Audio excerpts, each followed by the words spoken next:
السلام علیکم، اندیکھا طلسم ہمارا فاطمہ آخری قسط۔ رات ڈھلی، فجر کی اذان نے فضا کا سکوت خوبصورتی سے توڑا۔ وہ اب تک جاگ رہی تھی، نیند اب اسے نہیں آتی تھی۔ آنکھیں بند کرنے پر امان کی شکل اس کی نظروں میں گھوم جاتی اور وہ ڈر کر اٹھ جاتی۔ فجر کی کانوں میں رس گھولتی اذان سنتے ہی وہ اٹھ بیٹھی اور وضو کرنے کی نیت سے واش روم کا رخ کیا۔ نماز پڑھ کر وہ لان کی طرف آگئی اور وہاں موجود ایک کرسی پر بیٹھتے آسمان پہ پھیلے ہلکے رنگوں کو دیکھ کر اس سکون کو خود میں اتارنے لگی۔ اناب، اسے عقب سے ایک آواز سنائی دی۔ وہ بغیر دیکھے بھی جان گئی تھی وہ دا جان ہے۔ وہ مڑی نہیں، دا جان اس کے سامنے آ کھڑے ہوئے تھے۔ اناب نے انہیں دیکھا۔ اس وقت نے ان کی داڑھی اور بالوں کا رنگ لے لیا تھا۔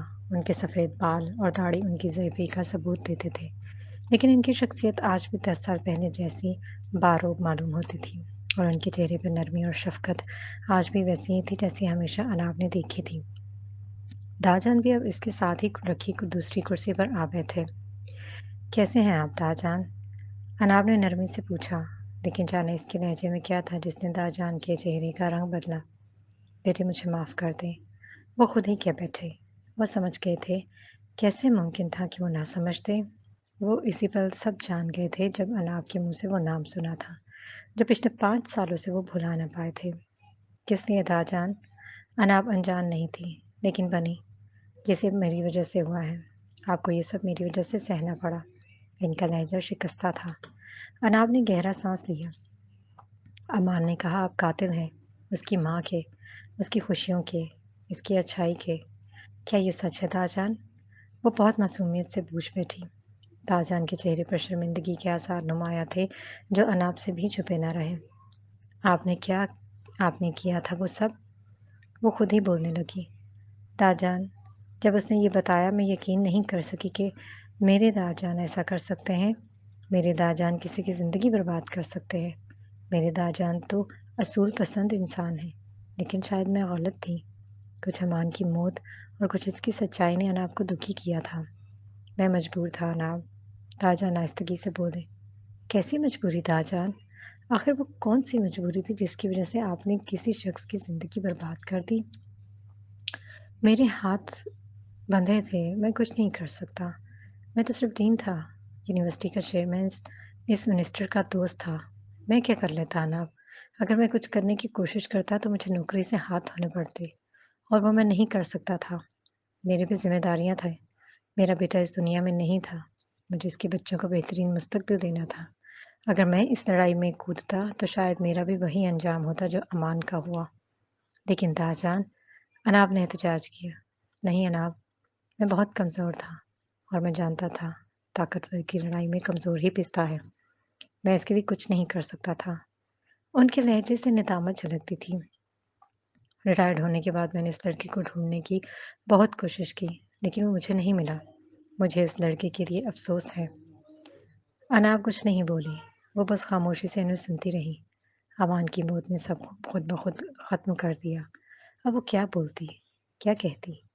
لیکن وہ ایک بات جانتی تھی، داجان کو جو مقام ہمیشہ سے اس کے دل میں تھا وہ اب نہیں رہا تھا، اور شاید ہی اب کبھی وہ ان کو وہ مقام دے پائے گی۔ اس واقعے کو ہفتہ گزر چکا تھا۔ پہلے پہل تو آذر نے اناب سے تمام واقعے کی تفصیلات پوچھنا چاہی، لیکن اس کے کچھ نہ بتانے پر داجان نے آذر کو منع کر دیا۔ آذر آہستہ آہستہ خود ہی پیچھے ہٹ گیا۔ وہ بس یہ جانتا تھا کہ داجان سب جانتے ہیں۔ وہ یہ بھی جانتا تھا کہ اس سب کا کسی طرح داجان سے تعلق ہے، اور داجان یہ بات جانتے ہیں اور بتانا نہیں چاہتے، اس لیے وہ پیچھے ہٹتا گیا۔ ہفتے کے آخر تک سب سنبھلنے لگا۔ وہ طوفان جو امان ان کی زندگی میں لایا تھا وہ تھمنے لگا۔ وہ خود بہت حد تک سنبھل چکی تھی۔ وہ امان کو بھول نہیں پا رہی تھی، لیکن اب وہ سنبھل رہی تھی۔ اس ہفتے میں سب اس کی خیریت معلوم کر چکے تھے۔ ہبا، رابعہ اور انم بھی تقریباً روز ہی ان سے ملنے آتی تھی، لیکن کوئی ابھی تک نہیں آیا تھا تو وہ سارو تھا۔ آخری بار اناب نے اسے بے ہوش ہونے سے پہلے دیکھا تھا۔ اس کے بعد سے وہ اس کی زندگی سے ایک بار پھر غائب ہوا تھا۔ وہ اس کی کوئی کال یا میسج کا جواب نہیں دے رہا تھا۔ اناب اس کا یہ رویہ سمجھ نہیں پا رہی تھی۔ جتنا اس نے آذر کے منہ سے سنا تھا وہ یہ جان گئی تھی اسے ڈھونڈنے والا سارم تھا۔ عجیب شخص تھا، محبت کا دعویدار بھی ہے اور حال تک معلوم کرنے نہیں آتا۔ اناب کو اس کی یاد نے بہت ستایا کہ اس نے خود اس کے پاس جانے کا فیصلہ کیا۔ وہ بیڈ پہ بیٹھی موبائل فون گھور رہی تھی جب اس نے ہمت کر کے موبائل اٹھایا اور کالج گروپ کھولا اور اس پہ اپنا ایک دن پہلے کی گئی پوسٹ دیکھی۔ پھر وہ مزید دیکھنے لگی۔ اسے حیرت ہوئی وہاں ہزاروں کی تعداد میں باقی کالج اسٹوڈنٹس اور ٹیچرز تھے جنہوں نے اس کی حمایت کی تھی۔ وہ اسے تسلی بخش میسیجز بھیجتے تھے۔ اس نے کر دکھایا۔ وہ حق پر تھی۔ اناب نے صحیح کہا تھا۔ جس دن اس کا خوف ختم ہو گیا تو وہ جان جائے گی کہ اسے کیا کرنا ہے۔ وہ اس جملے کا مطلب سمجھ گئی تھی کہ کردار صرف عورت کا ہی نہیں ہوتا، مرد کا بھی ہوتا ہے۔ وشما کے کندھے راحت سے ڈھیلے پڑے۔ کل اس نے ہمت کر کے اسامہ کی بلیک میلنگ کے اسکرین شاٹس کالج گروپ میں پوسٹ کر دیے تھے۔ وہ مزید ذہنی دباؤ نہیں سہ سکتی تھی۔ اس نے اسے اس کے طریقے سے ہی جواب دیا تھا۔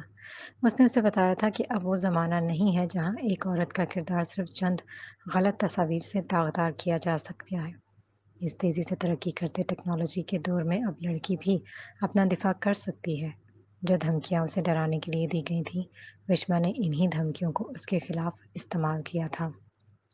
یونیورسٹی کے بس سے اترتے اس نے آج بھی اسے ڈھونڈنا چاہا پر وہ اسے کہیں نہیں نظر آیا تھا۔ اس نے اسے کال کی لیکن اس نے کال نہ اٹھائی۔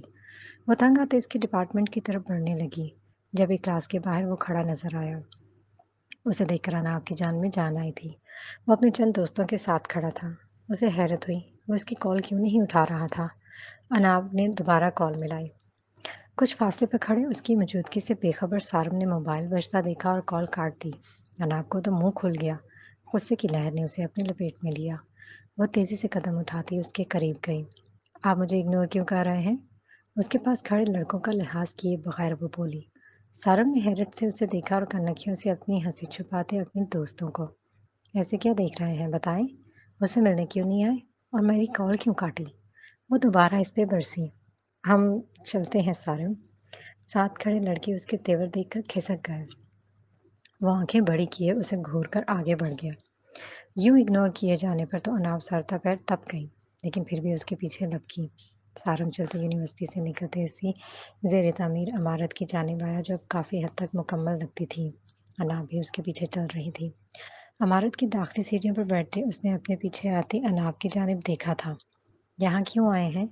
اناب نے ارد گرد دیکھا جہاں بمشکل 3-4 دوسرے اسٹوڈنٹس ہی نظر آتے تھے۔ بیٹھے؟ سارم نے انہیں سیڑھیوں کی جانب اشارہ کیا جہاں وہ بیٹھا تھا۔ اناب اس سے کچھ فاصلے پر جا بیٹھی۔ اب پوچھیں؟ وہ سامنے دیکھتے بولا۔ آپ مجھ سے بھاگ کیوں رہے ہیں؟ اناب معصومیت سے بولی۔ بھاگ نہیں رہا۔ سارم نے نفی میں سر ہلایا۔ وہ اسے نہیں دیکھ رہا تھا۔ پھر آپ مجھ سے ملنے کیوں نہیں آئے؟ سب آئے تھے۔ میں آپ کا انتظار کرتی رہی لیکن آپ نہیں آئے۔ نہ ہی میری کسی کال کا جواب دیا اور نہ ہی کسی میسج کا۔ وہ معصومیت سے منہ بنائے بولی۔ وہ ناراضگی نہیں تھی، بس اطمینان تھا۔ وہ بس اسے سننا چاہتی تھی۔ آپ میرا انتظار کر رہی تھی؟ سارم نے اب اس کی جانب دیکھا۔ جی۔ کیوں؟ سارم ابھی اسے ہی دیکھ رہا تھا۔ اناب اس کی نظروں کی تپش سے شرمائی تھی۔ پہلے آپ بتائیں، میں نے پہلے پوچھا ہے۔ میں خود میں اتنی ہمت نہیں جمع کر پا رہا تھا۔ اب کہ اس نے اس کے چہرے سے نظریں ہٹاتے دور آسمان کی طرف دیکھا۔ اناب حیران ہوئی۔ میں جب یہ سوچتا ہوں کہ امان میری وجہ سے آپ کی زندگی میں آیا تھا، وہ میں تھا جس نے آپ کو امان سے ملوایا تھا، بے بسی اور غصہ مجھے گھیر لیتا ہے اور میں خود کو معاف نہیں کر پاتا۔ وہ بول رہا تھا اور اناب کا چہرہ دیکھتے بس ایک چیز سوچ رہی تھی کہ اس نے ایسا کیا کیا تھا جو سارم جیسا شخص اس کی زندگی کا حصہ بنا۔ I'm sorry اناب۔ سارم، اس میں آپ کی غلطی نہیں ہے۔ امان آپ کی وجہ سے میری زندگی میں نہیں آیا ہے۔ اناب اسے سب بتاتی چلی گئی۔ آپ یہ بات اپنے ذہن سے نکال دیں۔ آپ نے تو میری ہر موڑ پر مدد کی ہے۔ اگر آپ نہ ہوتے تو شاید امان جیت جاتا۔ امان کی کہانی سن کر سارم اب تک حیران تھا۔ اور وہ بھی آپ ہی تھے جن کی وجہ سے میں آج یہاں ہوں۔ آذر بھائی نے بتایا آپ ہی نے مجھے ڈھونڈا تھا۔ لیکن سارم میں اب تک سمجھ نہیں پائی آپ نے مجھے کیسے ڈھونڈا؟ وہ بولتے بولتے اچانک پوچھ بیٹھی۔ سارم کے چہرے پر ایک عجیب سا سایہ لہرایا۔ اناب اسے ہی دیکھ رہی تھی۔ بتائیں سارم۔ وہ میں وہ پھر رکا۔ سارم، وہ کچھ بتاتے ہوئے جھجک رہا تھا۔ اس دن جب آپ امان کے ساتھ کیفے گئی تھی، اس دن میں آپ کے گھر کے باہر ہی موجود تھا۔ امان نے مجھے بتایا تھا کہ آپ اس سے محبت کرتی ہیں